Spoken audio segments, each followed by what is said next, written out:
Greetings. This is St. Mark's Episcopal Church in Richmond, Texas. This is Kids Kingdom Christian Formation class intended for youth in grades 1 through 5. I am Chris Abbott, the Christian Formation teacher.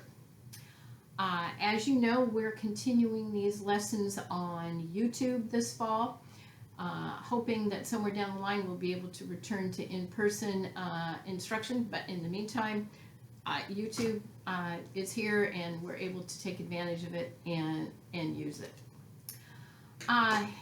If you haven't already signed up for this class and you would like to be participating, please notify the church office and they'll let me know so that I can get the supply bags of the things you need for the different activities to you. Anyway, last week we began with the story of Joseph and his very, very jealous brothers. We'll be talking about that in just a minute, and the beautiful coat that his father had given him, and of course the brothers didn't like that sort of thing. So anyway, that's where we're going to be starting our story. But of course we know that we always start each and every lesson with prayer. Gracious Father, thank you for watching over us and taking everything that happens in our lives, both the good things and the bad things, and working them into something good. Help us to have faith in you as Joseph did, even in the hard times. Amen. Now, just a little bit of review, just to keep track of who we're talking about here. Remember that we have Abraham and Sarah, and they have a son, Isaac. Isaac has a son, Jacob. And who we're talking about in this particular unit is Joseph and his brothers, and Joseph is a son of Jacob, if we had continued the family tree a little bit further down. All right. We're actually going to start today by reading a reader's theater that is in your lesson plan or in your bag. Of course, if we were there together, we'd be sitting around a table and different people would be taking the parts and we would be reading this and we'd be having lots of fun with it together, but we're not there and we can't do that, so we're just going to do this instead. And then we'll go and read the section of the Bible today. But the name of this Reader's Theater is Joseph's Cool Coat. Well, that makes sense. It's a pretty fancy coat and all the different colors, and his father has given it to him, and so Joseph may not have called it a cool coat. Cool might be kind of a modern word for it, but it does describe the coat pretty well. And the different characters in our story would have been a narrator, Joseph, his brothers, Jacob, his dad, the stranger that helps him find where he's going, Reuben, who is smart enough to realize that they can't actually kill Joseph. That would not be a good thing. And the traders who buy him from the brothers and then take him on into Egypt. So, if maybe you have a brother or a sister and mom and dad or grandpa or whoever at home who can read this with you or for you and participate together, but in the meantime, I'm going to read it now. Once there was a man named Jacob. He had many sons. One of the youngest was Joseph.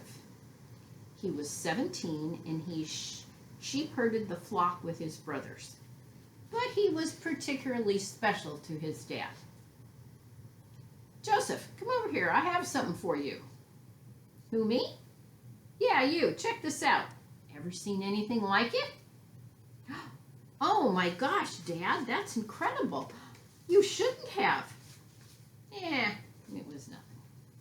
No, really, you shouldn't have.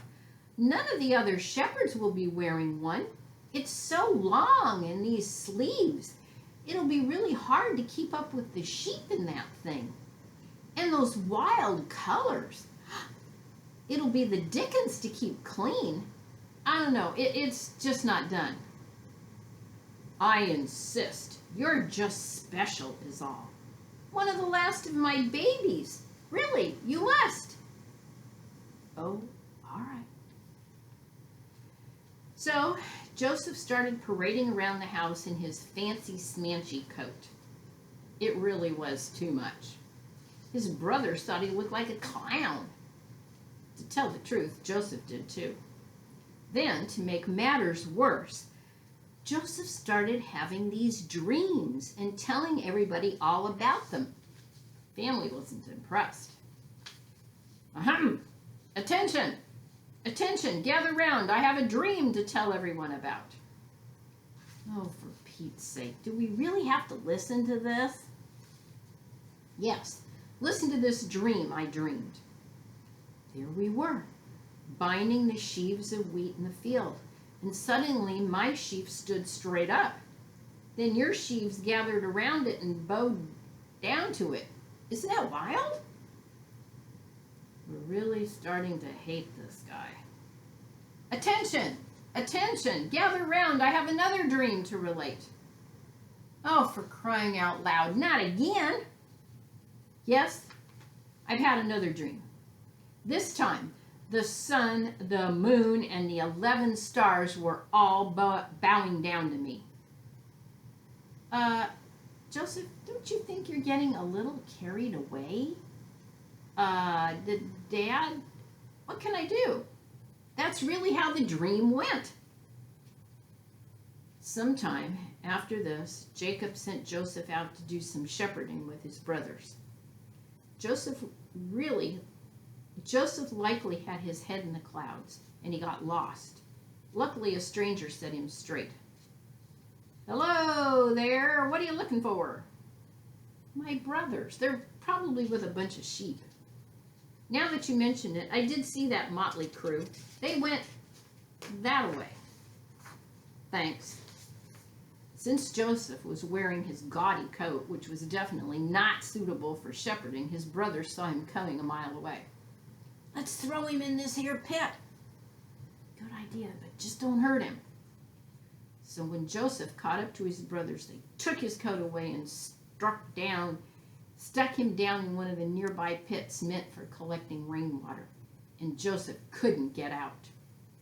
Hey, look, there's a group of traders on their way to Egypt. You thinking what I'm thinking? Right on, let's sell him. Hey, guys, want to buy a new slave? Cheap? Sure, where is he? Down in this pit. Hey, you. Up you go, buddy. You're coming with us. Here's the cash, fellows. Thanks. Bon voyage. In a rocket science revelation, Joseph's brothers were suddenly struck by the realization that perhaps their dad would be mad at them for selling their brother into slavery. So they devised this clever plan. Listen up, guys, I have a plan. We've got Joseph's annoying coat here. Let's rub some of this here goat's blood on it. Then we'll tell Dad that a wild animal got Joseph. Yeah, that's it. Yeah. All right, that's a good plan. Go for it. We hear ya. Dad. Oh, boo-hoo. Dad, you won't believe what's happened. Oh, my poor son. This is so terrible. Meanwhile, when they got to Egypt, the traders sold Joseph into one of the Pharaoh's high officers, the captain of the guard. And what happened next is a whole other story. And that's where we're going to start today. We're on page 58 and 59. And so Joseph has been sold into slavery. When the traders get to Egypt, they happen to sell him to one of the Pharaoh's officers. The Pharaoh's like the king, he's the ruler. And they sell him to this officer, and, well, Joseph is a hard worker. He proves himself, and the next thing you know, he's head of the household, and he's managing everything because he's doing a good job. So, let's follow along on page 58 and 59. Ishmaelites arrived in Egypt, they sold Joseph to one of the Pharaoh's officers, Potiphar, captain of the guard. Joseph worked very hard for Potiphar, who was so impressed by his skills that he made him head of his household. Now Joseph was a handsome young man, and before long he caught the eye of Potiphar's wife. She tried very hard to seduce him, but Joseph resisted her. "Your husband trusts me," he said. "You cannot ask me to betray him." Potiphar's wife did not care for her husband or for Joseph's objections. Day after day she lay in wait, teasing and tempting him, and still he refused her. Then one day, in desperation, she cornered Joseph and caught hold of him by the sleeve of his coat. But Joseph was too quick for her, and he made his escape, leaving her with nothing but an empty garment in her hands. Then Potiphar's wife summoned all the servants. "Look what this Hebrew tried to do," she said, holding up Joseph's coat. "He forced his way into my bedroom, and when I cried out, he fled, leaving his coat behind." When her husband came home, he was told the same false story. Potiphar, enraged, immediately had Joseph thrown into prison. Fortunately, however, the jailer took a liking to the young man and put him in charge of all of the other prisoners. It so happened that in prison where Joseph were Pharaoh's cupbearer and royal baker. One night, each of them had a dream, which in the morning they asked Joseph to explain. "In my dream," said the cupbearer, "I saw a vine with the 3 branches bearing ripe grapes, and I squeezed the juice from the grapes into a cup, which I gave to the Pharaoh to drink." "Your dream," said Joseph, "means that in 3 days Pharaoh will pardon you." "I," said the baker, "dreamed that I had 3 baskets full of bread, and the Pharaoh stacked them on my head, and a flock of birds flew down and ate every crumb." And Joseph looked grave. "I'm sorry to say that your dream means that in 3 days Pharaoh will have you hanged." And it happened just as Joseph said. Within 3 days, the cupbearer was restored to his job while the baker was hanged. All right, looking at the pictures on page 58 and 59. On 58, you can see here's Joseph. He's being sold here to the Pharaoh, and he's being put in charge of the household. And inside the household, Potiphar's wife tries to capture Joseph and grabs his coat and tries to prove that he attacked her, which he didn't do. But, of course, the Pharaoh says, "Oh, okay, I'm going to throw you into jail." Can't do that. And while he's there, he begins to have these dreams. And then he tells the different people about what the dreams mean. That's going to be very interesting to Pharaoh, because Joseph is obviously telling these dreams and predicting the future, and that's going to be something of interest to the Pharaoh. Okay, so once again, let's just review. The brothers, why are they all angry at Joseph? Well, he had all the dad's love and the attention, and all Joseph does is brag, and they don't like that when he's bragging. It's just not a good thing. No. Okay. Does Joseph care about his brother's feelings? Probably not.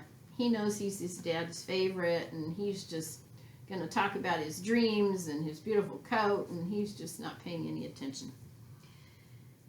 So, have you ever felt that somebody else was, say, your mom or dad's favorite or the teacher's favorite? Has that ever been a problem? And what have you done about it? Did you go and talk to mom or dad or grandpa or whoever it might be, or talk to the teacher? Playing favorites is not a good thing. No. God doesn't play favorites. He loves us all. He's trying to help all of us. So Joseph, he just doesn't catch on to all of that in the playing favorites bit. Okay. So let's think about what are some things that you should never do, no matter how angry or jealous and upset that you might be. Okay? You should never hit anybody. You should never lie and tell something that's not the truth. No. You should never be dishonest and steal something that doesn't belong to you. No. So no matter how upset you are, take a deep breath, calm down, try to talk to somebody else about what the problem might be, and don't try to handle it yourself by lying, cheating, stealing. That is only going to make the problem even worse.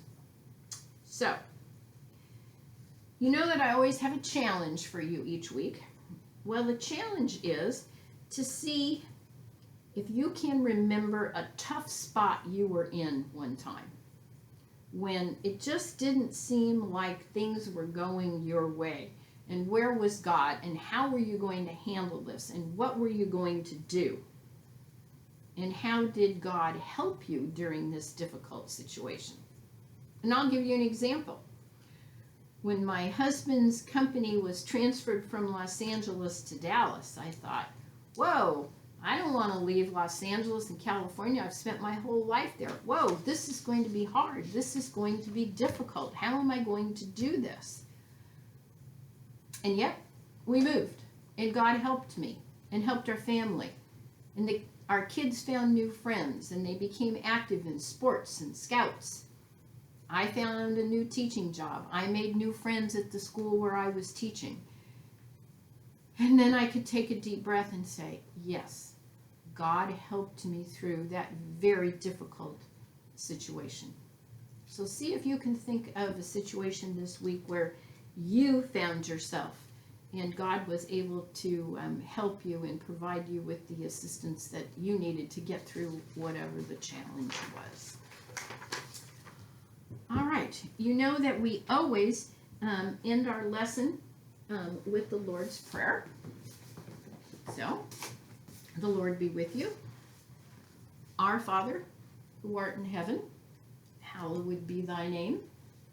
Thy kingdom come, thy will be done, on earth as it is in heaven. Give us this day our daily bread, and forgive us our trespasses, as we forgive those who trespass against us. And lead us not into temptation, but deliver us from evil. For thine is the kingdom, and the power, and the glory, forever and ever. Amen. Thank you for joining us today. I hope that you and your family have a chance to read the play and maybe act it out a little bit and see what it's like for Joseph to be on his own, whatever he thinks he's doing, and how Jacob is playing such favorites with him, that you might enjoy acting out this play at home. This concludes Kids Kingdom for Sunday, September the 19th from St. Mark's Episcopal Church in Richmond, Texas. Thanks for joining us.